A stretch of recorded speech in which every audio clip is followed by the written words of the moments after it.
اسمعيني كويس، لأن اللي هقولهولك دلوقتي ممكن يبقى أهم رسالة توصلك قبل ما السنة تخلص.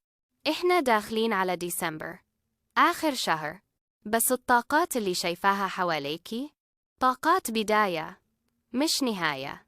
وأنا بلمس أول كارت حسيت برجة في إيدي.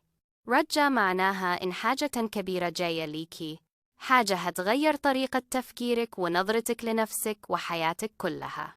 ديسمبر مش شهر يعدي وخلاص، ديسمبر جاية يردولك حقه، يفتح لك باب ويقرب لك رزق كان واقف بسبب طاقة حد أو كلمة حد أو حتى خوف جواكي.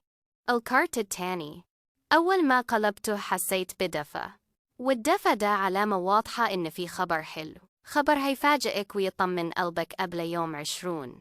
بس اسمعيني، فيه قرار هتقابليه في أول أسبوع، قرار شكله صغير بس تأثيره كبير.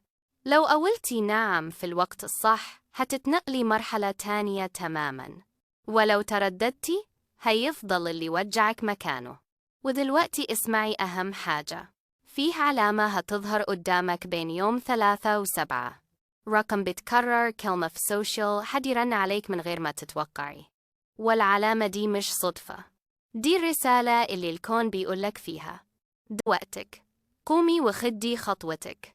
الكروت بتقول إن آخر ديسمبر هيبقى أخف من أوله، الضغوط هتتفك والتعب اللي ماسك قلبك شهور هينزل من عليك زي الهوا، وفيه باب رزق أو باب حب هيتفتح فجأة قدامك. لو الفيديو ده ظهر لك اعرفي إن الرسالة دي ليكي، وديسمبر ما جاش يعدي، ديسمبر جاي يغير.